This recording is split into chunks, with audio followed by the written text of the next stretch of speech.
ಗುಜರಾತ್, ಮಧ್ಯಪ್ರದೇಶ ಜೊತೆಗೆ 4 ಜ್ಯೋತಿರ್ಲಿಂಗಗಳ 11 ದಿನಗಳ ಯಾತ್ರೆ. ಎಲ್ಲರಿಗೂ ನಮಸ್ಕಾರ. ಇದು ವೇದ ಸವ್ಯಸಾಚಿ ದಿವ್ಯ ದೇಶ ಯಾತ್ರಾವರವರ ಒಂದು ಪ್ಯಾಕೇಜ್ ಆಗಿದೆ. ಈ ಒಂದು ಪ್ಯಾಕೇಜ್ ಅಲ್ಲಿ ನಿಮಗೆ ಅಹಮದಾಬಾದ್, ದ್ವಾರಕಾ, ಬೇಟ್ ದ್ವಾರಕಾ, ನಾಗೇಶ್ವರ ಜ್ಯೋತಿರ್ಲಿಂಗ, ಸೋಮನಾಥ ಜ್ಯೋತಿರ್ಲಿಂಗ, ಭವಾನಗರ, ಬರೋಡಾ, ವಡೋದರ, ಮಾತೃಕಯ, ಲಾರ್ಜ್ ಸ್ಟ್ಯಾಚ್ಯೂ ಇಂದ ವರ್ಡ್ ಆದಂತಹ ಸ್ಟ್ಯಾಚ್ಯೂ ಆಫ್ ಯೂನಿಟಿ ಆದಂತಹ ಸರ್ದಾರ್ ವಲ್ಲಭಾಯ್ ಪಟೇಲ್ ಸ್ಟ್ಯಾಚ್ಯೂ, ನಿಷ್ಕಳಂಕ ಮಹಾದೇವ, ಓಂಕಾರೇಶ್ವರ ಜ್ಯೋತಿರ್ಲಿಂಗ, ಉಜ್ಜಯಿನಿಯ ಮಹಾಕಾಳೇಶ್ವರ, ಇನ್ನು ಹಲವಾರು ಪ್ಲೇಸಸ್ ಕವರ್ ಆಗುತ್ತೆ. 18 ಫೆಬ್ರವರಿ 2026ರಿಂದ 28 ಫೆಬ್ರವರಿ 2026ರವರೆಗೆ 11 ದಿನಗಳ ಕಾಲದ ಪ್ರವಾಸ ಇದಾಗಿದೆ. ಈ ಪ್ಯಾಕೇಜ್ ನ ಇನ್ಕ್ಲೂಷನ್ಸ್ ನೋಡೋದಾದ್ರೆ ಬ್ಯಾಂಗ್ಳೂರ್ ಟು ಬ್ಯಾಂಗ್ಳೂರ್ ಫ್ಲೈಟ್ ಇರುತ್ತೆ, ಪ್ಯೂರ್ ವೆಜಿಟೇರಿಯನ್ ಮೀಲ್ಸ್ ಇರುತ್ತೆ, 3 ಟೈಮ್ಸ್ ಇದು ಬ್ರೇಕ್ಫಾಸ್ಟ್, ಲಂಚ್, ಡಿನ್ನರ್ ಇನ್ಕ್ಲೂಡ್ ಆಗಿರುತ್ತೆ. ಅಕಾಮಿಡೇಷನ್ಗೆ ಎಸಿ ರೂಮ್ಸ್ ಇರುತ್ತೆ, ಲೋಕಲ್ ಟ್ರಾವೆಲಿಂಗ್ಗೆ ಎಸಿ ಬಸ್ ಇರುತ್ತೆ.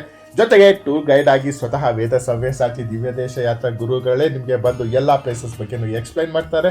ಹೆಚ್ಚಿನ ಮಾಹಿತಿಗಾಗಿ ಸ್ಕ್ರೀನ್ ಮೇಲೆ ಕಾಣಿಸ್ತಾರೆ ವೇದ ಸವ್ಯಸಾಚಿ ಅವ್ರ ನಂಬರ್ಗೆ ಕಾಲ್ ಮಾಡಿ ನಿಮ್ಮ ಒಂದು ಎನ್ಕ್ವೈರೀಸ್ನ ಸ್ಟಾರ್ಟ್ ಮಾಡಿ.